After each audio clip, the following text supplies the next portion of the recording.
The crimson sunset painted the dusty streets of Paso Robles, California, in fiery hues as Nora Hayes clutched her shawl tightly around her shoulders, desperately trying to ignore the whispers that haunted her every step. The voices of the dead had been her unwelcome companions since childhood, but here in this frontier town of 1876, they threatened to be her undoing. "Miss Hayes, you best keep them ghost stories to yourself, Mrs." Abernathy had warned her just that morning, her wrinkled face pinched with disapproval. "Folks round here don't take kindly to such nonsense." But they weren't stories, and they certainly weren't nonsense. The dead spoke to Nora as clearly as the living, sometimes more so, their urgent messages often drowning out the mundane conversations of those still breathing. It was a curse she'd carried from her 10th birthday, when a fever nearly claimed her life. Instead of taking her, it had opened a door she couldn't close. Nora hurried toward the small cottage at the edge of town she'd rented upon her arrival 3 weeks prior. 22 years old and alone in the world, she had come west after her aunt's passing left her with nothing but a modest inheritance and nowhere to belong in Boston.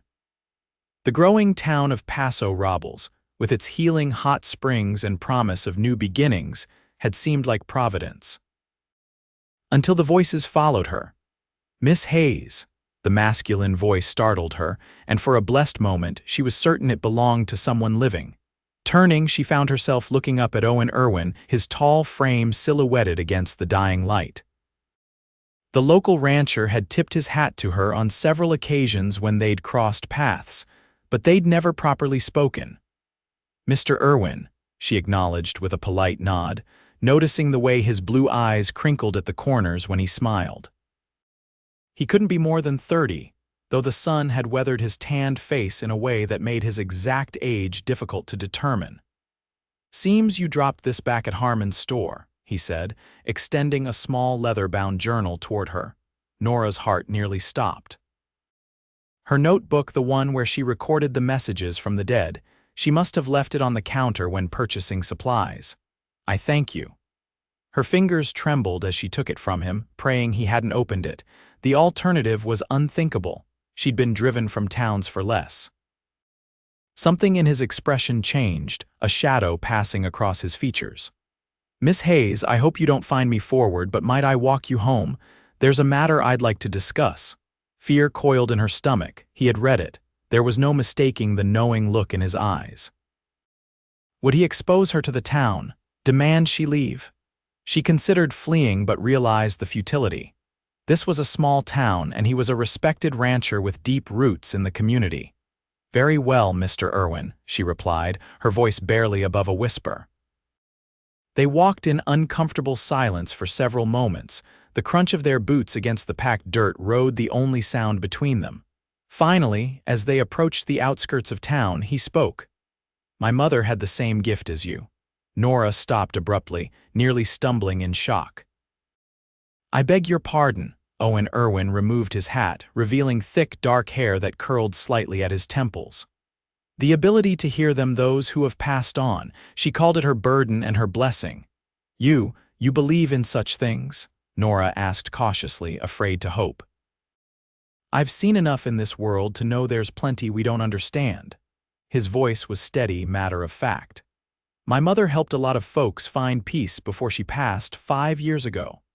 Nora searched his face for any sign of mockery or deception, but found only sincerity. "Most people think I'm either lying or mad," she admitted. "Most people are afraid of what they can't explain." He smiled then, a warm, genuine expression that reached his eyes. "I'm not most people, Miss Hayes." For the first time in years, Nora felt something unfurl inside her chest, something dangerously close to hope. "Would you like to come in for tea?" she offered as they reached her cottage, surprising herself with the invitation. Owen hesitated, glancing at the setting sun. "Another time, perhaps." "I need to get back to the ranch before dark, but I'd like to talk more if you're willing." "I'd like that," she said, meaning it. As he tipped his hat in farewell, Nora felt a presence beside her, one of her spectral companions. The ghost of an elderly woman stood watching Owen with fond eyes. "He's a good boy, my Owen," the spirit said softly. "Always had a heart bigger than most." Nora froze, looking between the apparition and the retreating form of the cowboy. "You're his mother," she whispered, too late for Owen to hear. The ghost smiled sadly before fading into the gathering dusk, leaving Nora with the realization that her connection to Owen Irwin might run deeper than she could have imagined. The following morning dawned clear and warm, typical for early May in California's Central Coast. Nora prepared for her day with unusual care, pinning her chestnut hair into a neat arrangement and selecting her blue calico dress, the one that matched her eyes, as her aunt had often remarked. She had barely finished her morning tea when a knock sounded at her door. Opening it revealed Owen Irwin, hat in hand, looking somewhat hesitant. "I hope I'm not calling too early," he said. "Not at all," she assured him, though proper etiquette suggested otherwise. Propriety, however, had long ago taken a back seat to her unusual circumstances. "I thought you might like to ride out to my ranch today," he offered. "It's about 5 miles north of town. I have something there I believe might interest you." Curiosity overrode caution. "I'd like that, though I should warn you I'm not an accomplished horsewoman." "No trouble at all. I brought my wagon." The journey to the Irwin Ranch took them through rolling hills covered in golden grass and scattered oak trees. Nora found herself relaxing in Owen's company, his easy manner and thoughtful questions about her life in Boston helping her forget, momentarily, the burden she carried. "So what brought you to Paso Robles?" he asked as they crested a hill that revealed a sprawling ranch below, nestled in a verdant valley with a creek running through it. "A fresh start," she answered simply. "After my aunt passed, there was nothing keeping me in Boston. I'd read about the healing springs here and thought perhaps." She trailed off. "You thought they might quiet the voices," he finished for her. She nodded. "Foolish, I know, not foolish at all, hope never is." He guided the wagon down the hill toward a handsome 2-story house with a wide porch. "Welcome to the Diamondback Ranch, Miss Hayes." As they approached, Nora noticed several ranch hands working with cattle in a distant field. Closer to the house, a Mexican woman was hanging laundry on a line. "That's Alina," Owen explained. "She's been with us since I was a boy. Runs the household with an iron fist and makes the best tamales west of the Mississippi." Alina waved as they pulled up, her weathered face breaking into a broad smile. "Don Irwin, you bring a guest. I will make coffee." "Gracias, Alina," Owen called back, then helped Nora down from the wagon.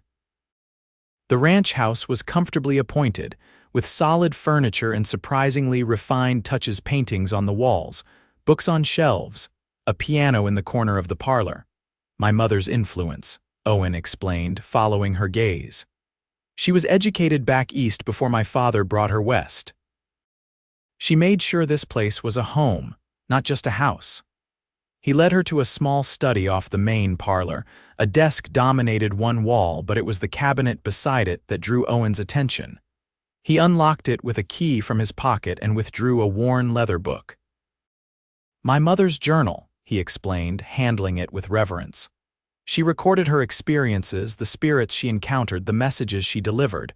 I thought it might help you to know you're not alone in what you experience." Nora took the book with trembling hands. "I don't know what to say." "You don't have to say anything. Just know there's at least one person in Paso Robles who doesn't think you're mad." His smile was gentle. "Now, how about that coffee Alina's making?" Over the next few hours, Nora felt a weight lifting from her shoulders as she and Owen talked. He shared stories of his mother, Margaret Irwin, a woman who had balanced her supernatural gift with the practical demands of frontier life. How she had helped reunite lost items with their owners, brought messages of forgiveness to the grieving, and occasionally assisted the local sheriff in solving crimes that had left no living witnesses. "Did everyone in town know?" Nora asked, finding it hard to believe such openness was possible. "Not everyone," Owen admitted. "Those who needed her services knew and they were discreet. The rest thought she was just unusually intuitive. My father protected her from those who might have been less understanding. And after she passed," a shadow crossed Owen's face, I've kept her secret. Until now. The implication hung between them. He had trusted Nora with something precious and private. She felt both honored and terrified by the responsibility. As the afternoon waned, Owen offered to show her the rest of the ranch. They walked along the creek, where he pointed out the spot he'd learned to swim as a boy. They visited the stables, where he introduced her to his favorite horse, a magnificent palomino named Sundance.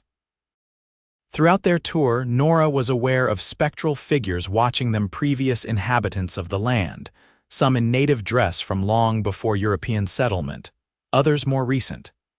They seemed peaceful here, unthreatening. One elderly man in overalls followed them for a time, occasionally chuckling. "He says you've grown into a fine man," Nora said before she could stop herself. "He's proud that you maintained the north fence line the way he taught you." Owen stopped walking, his expression a mixture of shock and emotion.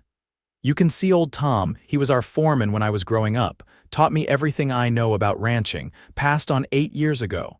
He's still watching over things," she said softly. "He seems content here." Owen was quiet for a moment. "Thank you for telling me that. It means more than you know."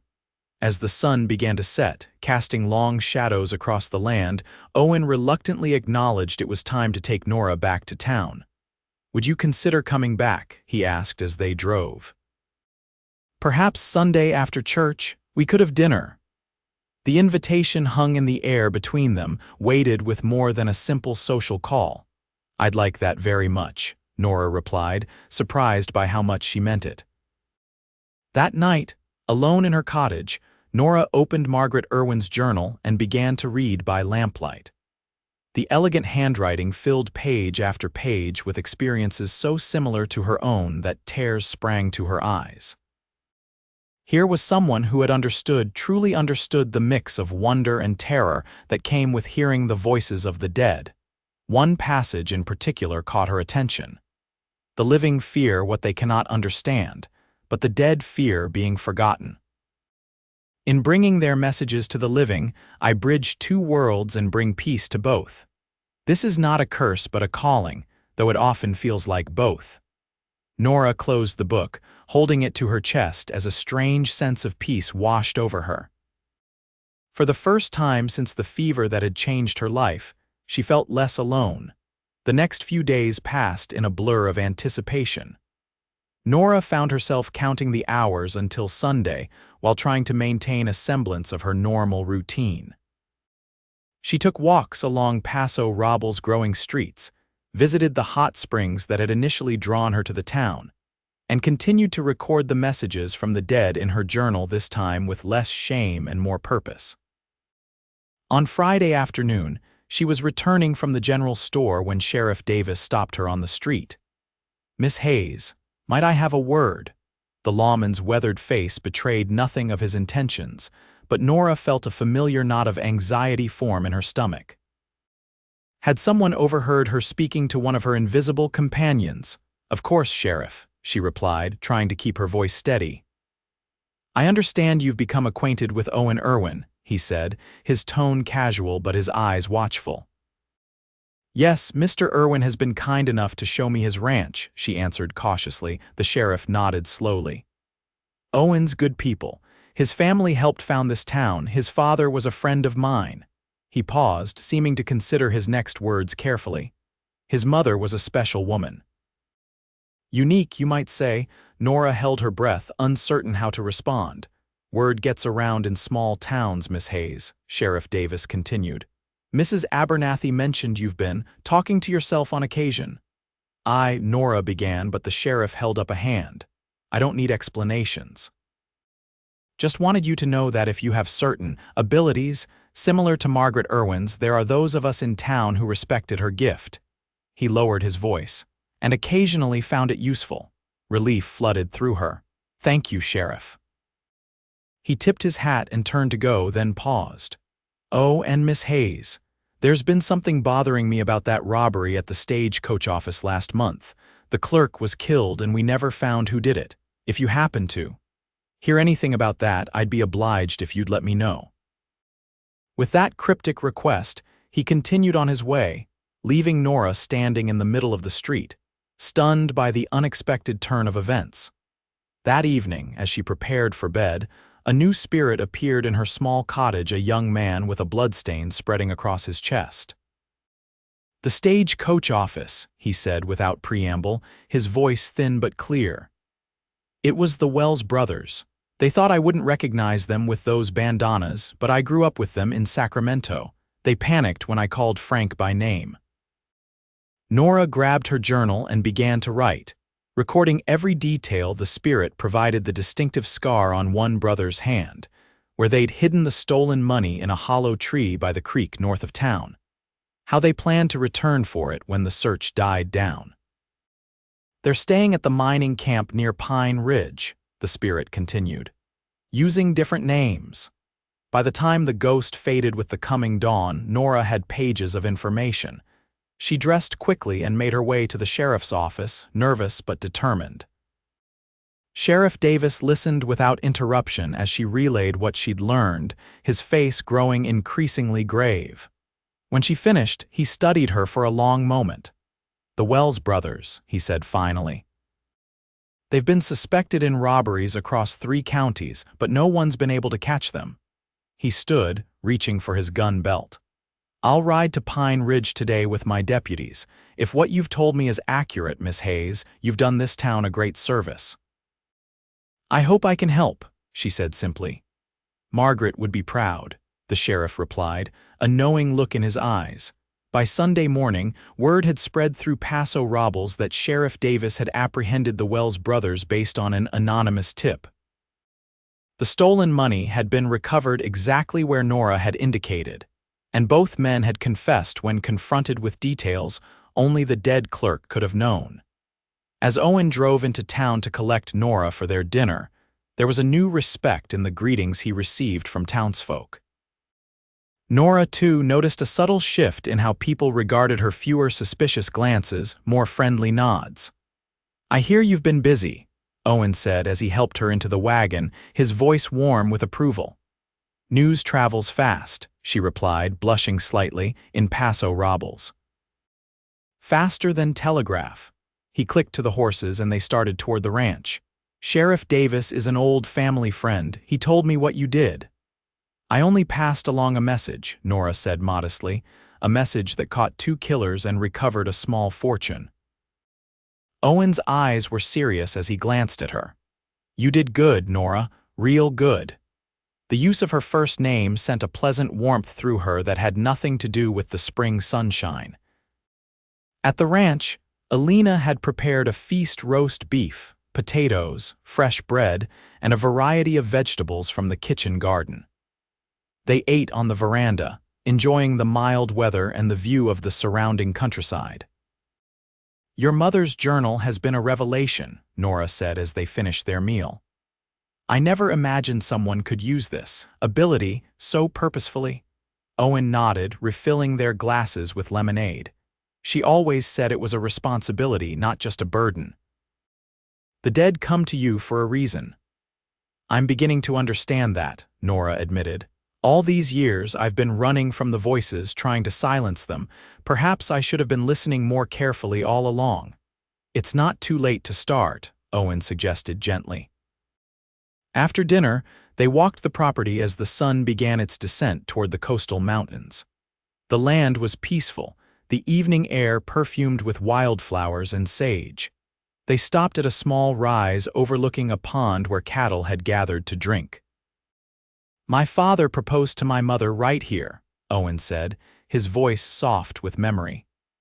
"He told me he knew from the first moment he met her that she was different from any woman he'd ever known, that her special gift was part of what made her extraordinary." Nora felt her heart quicken at the intensity in his gaze.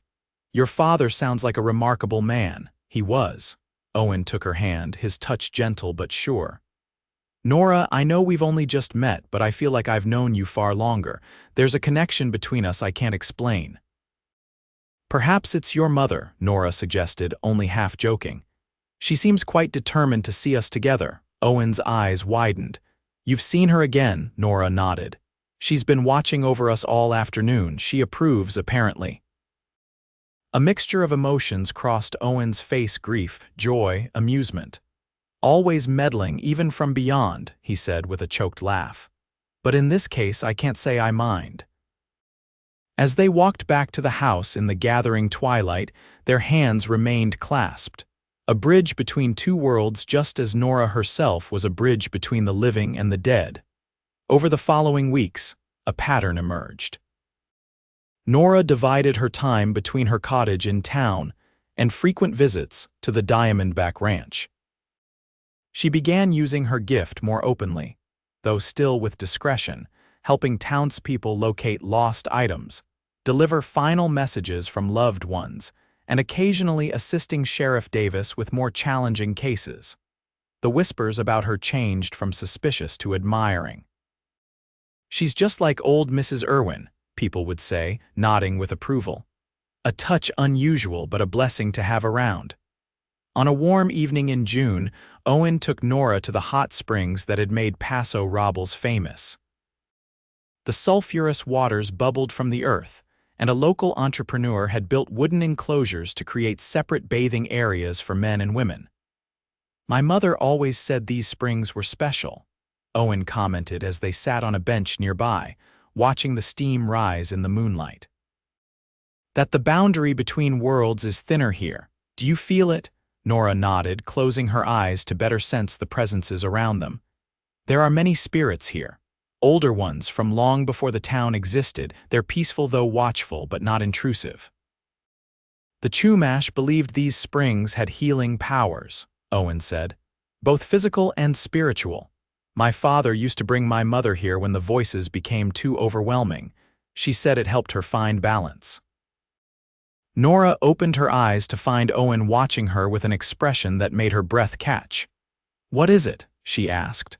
"I've never met anyone like you," he said simply. "Someone who understands both worlds the way you do, the way she did." The comparison to his mother might have seemed strange from anyone else, but Nora understood the depth of the compliment. "I'm still learning," she admitted. "Your mother mastered an art I'm only beginning to comprehend." "She had years of practice," Owen reminded her. "And someone who loved her through it all." He reached for her hand. "You have that too if you want it." Nora's heart seemed to stop, then race ahead. "Owen, I know it's soon," he said quickly, "but life out here doesn't always give us the luxury of time. I've seen how you handle your gift, how you've helped this town, how you face each day with courage. I love you, Nora Hayes. I believe I started falling for you the moment I saw your handwriting in that journal." A laugh escaped her, bright with joy and disbelief. "You read my journal before returning it," he had the grace to look sheepish. "Only the first page. Enough to recognize a kindred spirit to my mother's. The rest falling in love with your smile, your voice, your heart that came later."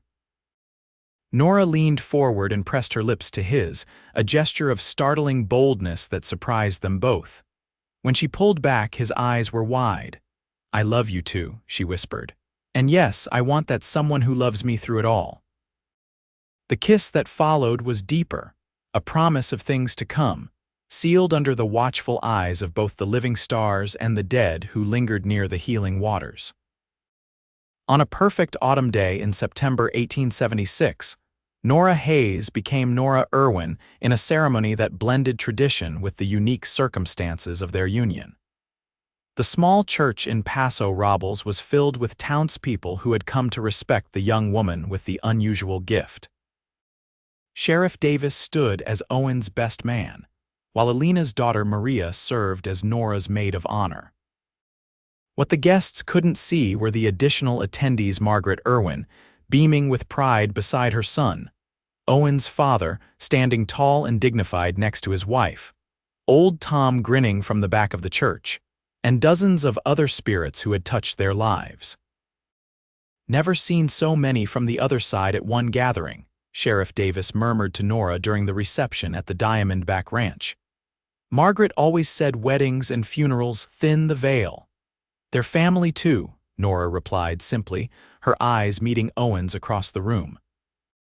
Her husband, the word still felt miraculous, winked at her. and her heart swelled with happiness.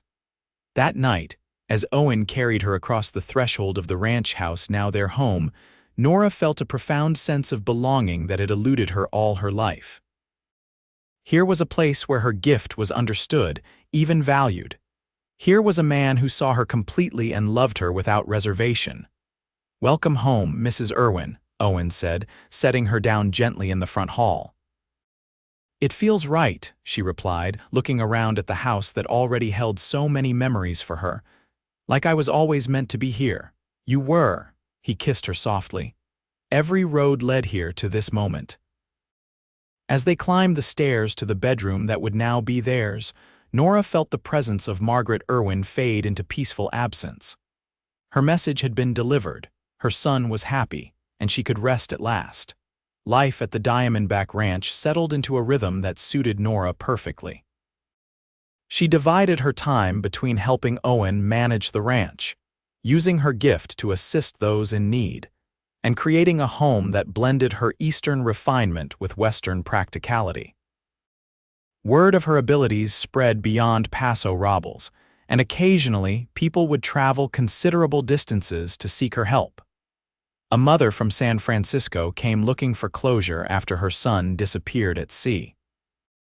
A banker from Los Angeles needed to locate missing documents his deceased partner had hidden.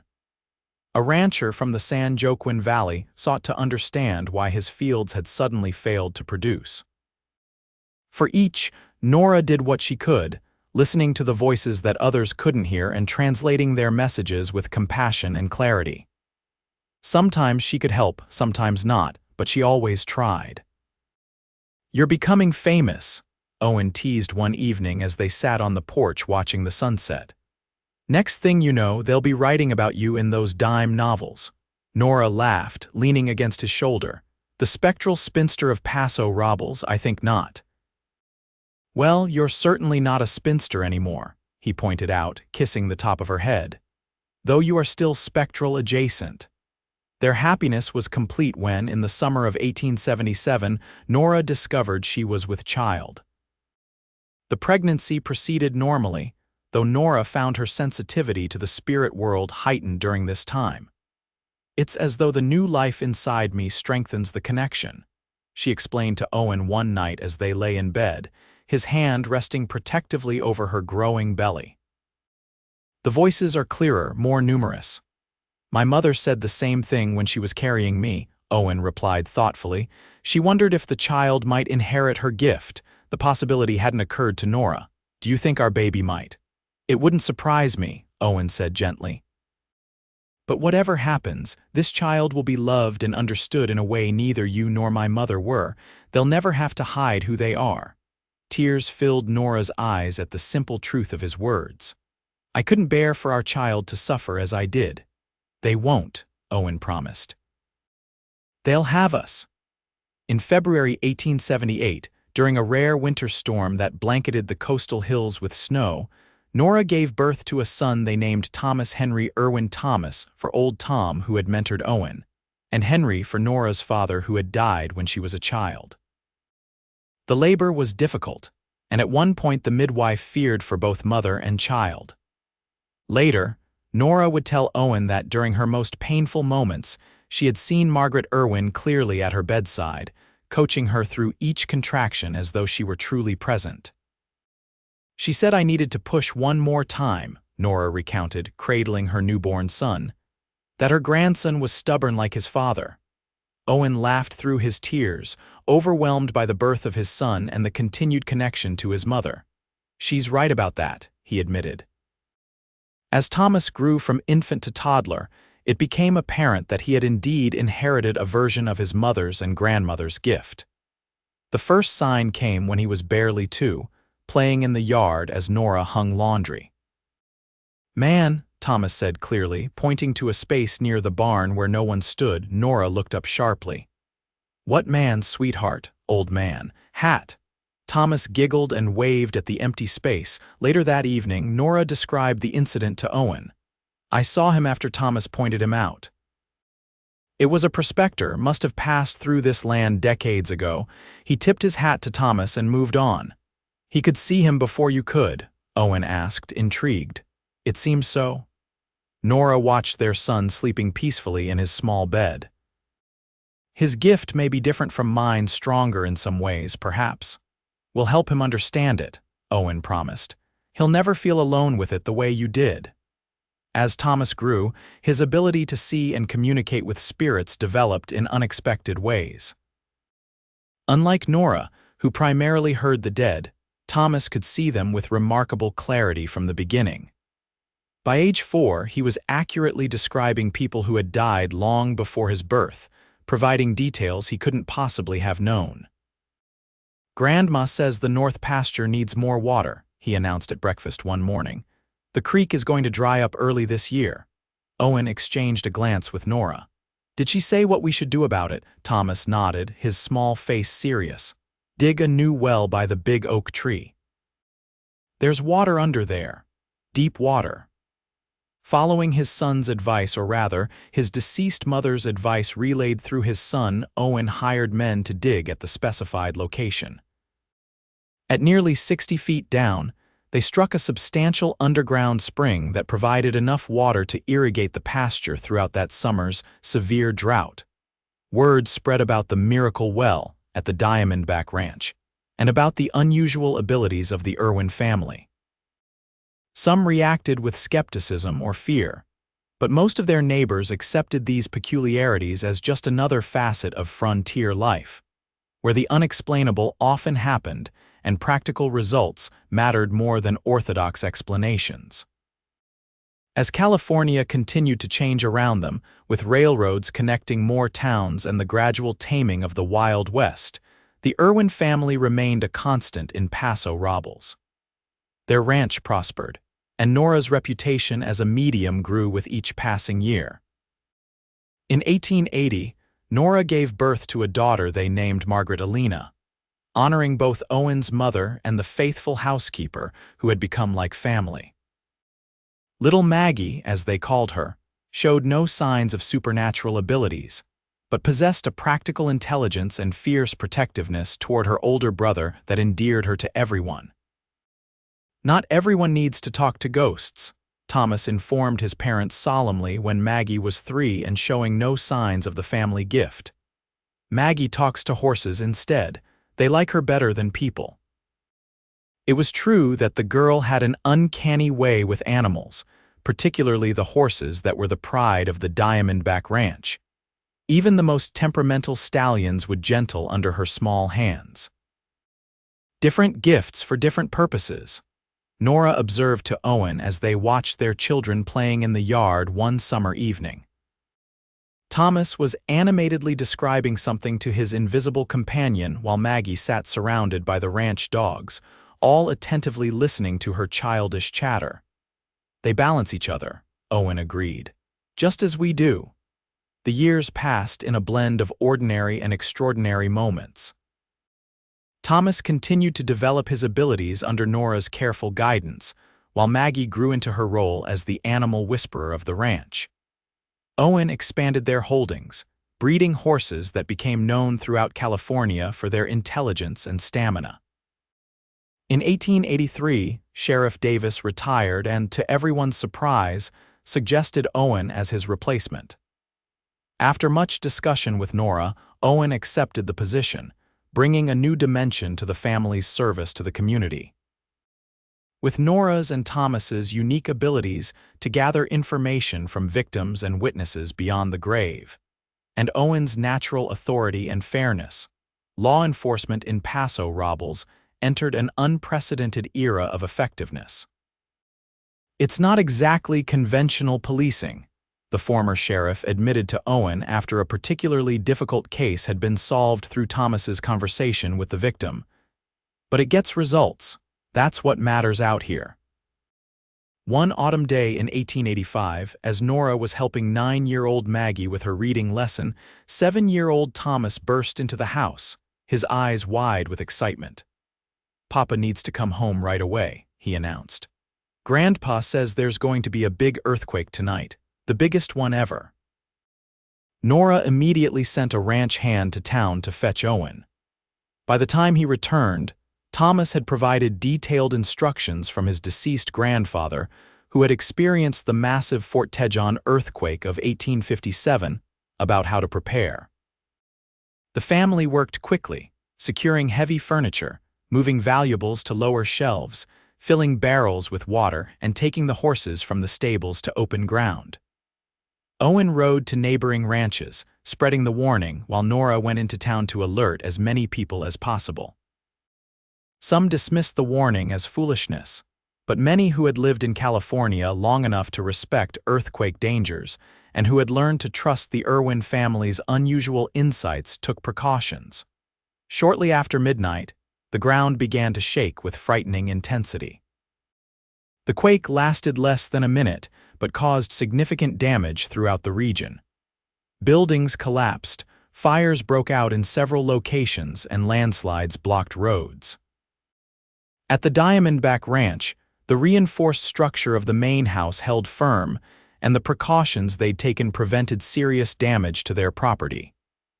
In town, those who had heeded the warning suffered less than those who hadn't, and Owen led rescue efforts that saved dozens of lives. In the aftermath, as the community rebuilt, attitudes toward the Irwin family's unusual abilities shifted even further from suspicion to gratitude. What had once been whispered about was now openly acknowledged as a blessing to the entire region. "Your gift has saved this town twice now," Mayor Collins told Nora at a town meeting held in the partially repaired church. "First with the Wells brothers, now with the earthquake. Paso Robles owes you a debt we can never repay." Nora, never comfortable with public recognition, simply nodded. "We only do what anyone would with the information we're given," she replied. "We're fortunate to have access to unusual sources." The mayor smiled knowingly. "Indeed, very fortunate." As California moved toward the end of the century, bringing new technologies and changing social attitudes, the Irwin family adapted while maintaining their unique place in the community. Thomas, now a young man of 16, began accompanying his father on sheriff's duties, his gift proving invaluable in investigations. Maggie, 14 and as skilled with horses as any grown wrangler, took on increasing responsibility for the ranch's prize breeding stock. Nora, approaching her mid-40s, found her abilities evolving. The voices came less frequently but with greater clarity and purpose. She began to understand that not all spirits needed to communicate. Many simply sought acknowledgement before moving on to whatever awaited them next. "It's like they just need someone to see them one last time," she explained to Owen as they sat on their porch one evening in 1894, watching the sunset paint the hills with gold. "A witness to their existence. Isn't that what we all want?" Owen mused, his hair now streaked with silver but his eyes as kind as ever. "To know we mattered, that someone will remember us." Nora leaned against his shoulder, feeling the solid warmth of him her anchor through 2 decades of an extraordinary life. "I think that's exactly it." That night as they prepared for bed, Nora felt a familiar presence in their room, Margaret Irwin, watching over them as she had done so many times over the years. "She's here," Nora said softly. "Your mother." Owen smiled, no longer surprised by these visitations. "What does she say?" Nora listened, then laughed. "She says she's proud of us, that we've built something special here, and—" She paused, her expression softening. "She says she knew from the moment you found my journal that we would heal each other." Owen's eyes glistened in the lamplight. She was right, as usual. As they drifted to sleep in each other's arms, Nora reflected on the journey that had brought her to this place. From a frightened young woman fleeing the voices in her head to a respected medium who had found purpose in her unusual ability. From a lonely orphan to the matriarch of a family that bridged 2 worlds. The dead still spoke to her, but now she welcomed their voices as part of the tapestry of her existence. And the living, her husband, her children, her community, they spoke to her heart in ways that made every struggle worthwhile. In the spring of 1896, as Paso Robles celebrated its incorporation as a city, the Irwin family hosted a grand party at the Diamondback Ranch. The property, now expanded to over 2,000 acres, had become one of the most prosperous in the region, known for its fine horses and innovative farming methods. Thomas, at 20, had officially joined his father as a deputy, though everyone understood he would eventually take over the ranch. His gift had refined into something remarkable. He could not only communicate with the dead, but could sometimes see events of the past by touching objects associated with strong emotions. Maggie, 18 and strikingly beautiful with her father's blue eyes and her mother's chestnut hair, had turned down multiple suitors to focus on her ambition of establishing the first veterinary practice in the county. Her way with animals had become almost legendary, and people brought injured wildlife and ailing livestock to her from miles around. As twilight fell on the celebration, Nora found a quiet moment alone with Owen beneath the old oak tree where they had often sat during their courtship. "Do you ever regret it?" she asked, watching their grown children mingling with the townsfolk. Taking a chance on the strange woman who talked to ghosts, Owen's laugh was as warm as it had been 20 years earlier. "Not for a single moment. You gave me a family, a purpose, and more adventures than any man deserves in one lifetime. Even with all the complications." She raised an eyebrow, thinking of the many times their unusual family had faced skepticism, fear, or outright hostility from newcomers who didn't understand their gifts. "Especially with the complications." He took her hand, his touch still sending a flutter through her after all these years. "Life without complications isn't really living, Nora, it's just existing." She leaned against him, content in a way she had never imagined possible when she first arrived in Paso Robles as a lonely young woman. "I used to think my ability was a curse," she said softly. "Now I know it was leading me to you all along." "To us," Owen corrected, nodding toward their children. "To this life we've built." As the celebration continued around them, with music and laughter filling the warm spring air, Nora sensed the presence of spirits gathering not just Margaret Irwin and Owen's father, but generations of those who had lived and died on this land. They formed a circle around the living, not in menace but in protection and continuity. The dead and the living sharing the same space, connected by the thin veil that Nora and her son could see through. It wasn't a burden anymore, but a gift, one that had brought her love, family, and purpose. "They're all around us tonight," she whispered to Owen, "all of them, watching over us." Owen squeezed her hand, his faith in her perception never wavering after all these years. "Then we'd better give them a good show," he said with a wink, pulling her to her feet. "May I have this dance, Mrs. Irwin?" As they joined the other couples dancing beneath the stars, Nora felt a profound sense of completion. The young woman who had once been afraid of the voices in her head was now a respected matriarch who embraced her unusual ability. The cowboy who had been the only one to believe her had become her partner in every sense, building a life and a legacy that bridged two worlds. And as they danced, the living and the dead bearing witness to their joy, Nora knew with absolute certainty that she had found her true home not just in Paso Robles or at the Diamondback Ranch, but in Owen's unwavering belief in her, in the family they had created, and in the unique path they had forged together. 20 years later, in the spring of 1916, an elderly Nora Irwin sat on the expansive porch of the Diamondback Ranch, watching her grandchildren play in the yard. At 62, her hair had turned silver, and lines of experience marked her face, but her blue eyes remained as clear and perceptive as ever. The world had changed dramatically since she first arrived in Paso Robles. Automobiles now shared the roads with horses, telephones connected distant locations in an instant, and the Great War raged in Europe. Yet some things remained constant: the rolling hills, the healing springs, and the unique gifts that ran through the Irwin family line. Owen, now 68, emerged from the house with a tray of lemonade, moving more slowly than in his youth but still strong and vital. He had retired as sheriff 5 years earlier, passing the badge to a younger man, though everyone knew Thomas remained the true authority on unusual cases.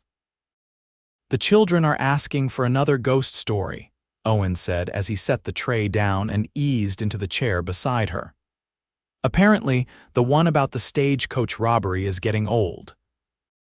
Nora laughed, watching their 5 grandchildren, 3 from Thomas and his wife Sarah, 2 from Maggie and her husband David.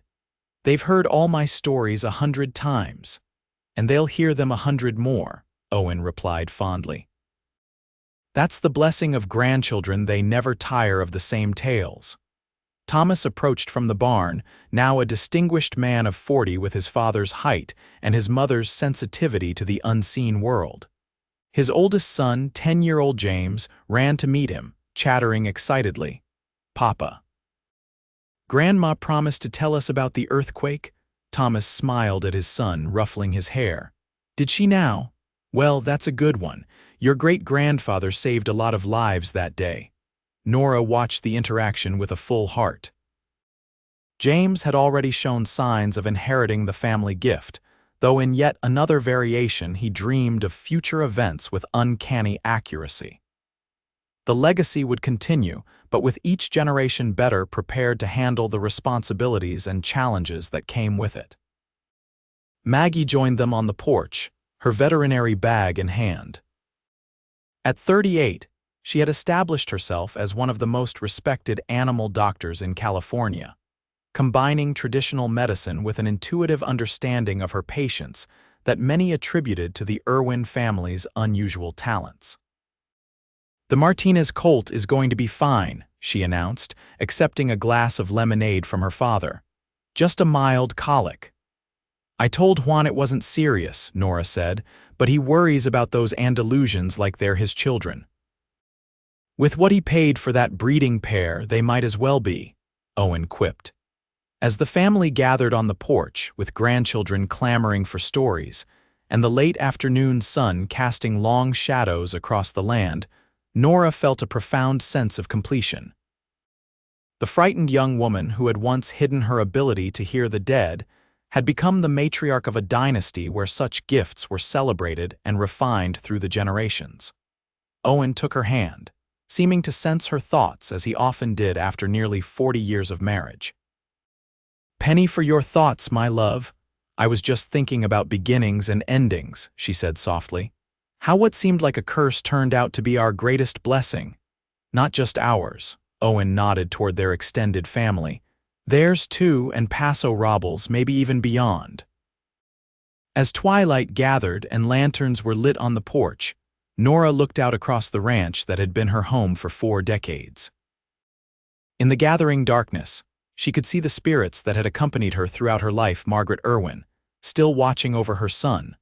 Owen's father, proud of the legacy he'd begun. Old Tom keeping an eye on the north pasture. And countless others who had found their way to the Diamondback Ranch over the years, seeking help, offering wisdom, or simply bearing witness to the extraordinary family that bridged the worlds of the living and the dead. "I think," she said to Owen as their grandchildren settled in for stories, "that we've built something that will outlast us both, something meaningful." "We have," Owen agreed, his eyes crinkling with the smile that had first captured her heart all those years ago. "And it all started because you were brave enough to hear the voices others ignored. And because you were the only one who believed me," she reminded him, squeezing his hand. As night fell over the Diamondback Ranch, with family gathered close and spirits watching from beyond the veil, Nora Irwin began her story, the story that had become the foundation of their shared legacy. It was 1876, and I had just arrived in Paso Robles, hoping the healing springs might quiet the voices that had followed me all my life. The children leaned forward, entranced as always by the tale of how their grandmother had learned to embrace her unusual gift, how their grandfather had been the only one to believe her, and how together they had built a life that honored both the living and the dead. It was a story of courage and faith, of finding purpose in what others feared, and of a love strong enough to bridge 2 worlds, a legacy that would continue through their children, grandchildren, and generations yet to come. And in the quiet moments between her words, Nora could hear the whispers of approval from those who had gone before, not as intrusions to be feared, but as the comforting presence of an extended family that transcended the boundaries of life and death, united by understanding, acceptance, and love. The story of Nora and Owen Irwin, the woman who could hear the dead speaking, and the cowboy who believed her, had become legend in Paso Robles. But for those who carried their blood and their gifts, it was simply the beginning of an extraordinary inheritance. The ability to see beyond the veil and the courage to embrace what others could not understand. As the evening deepened and the youngest grandchildren began to doze, Nora looked at Owen, her partner, her champion, her love, and knew with absolute certainty that some connections truly were stronger than death. And when their time came to cross that final threshold, they would do so having built a bridge for those who followed, ensuring that the voices of the dead would always find compassionate listeners among the living.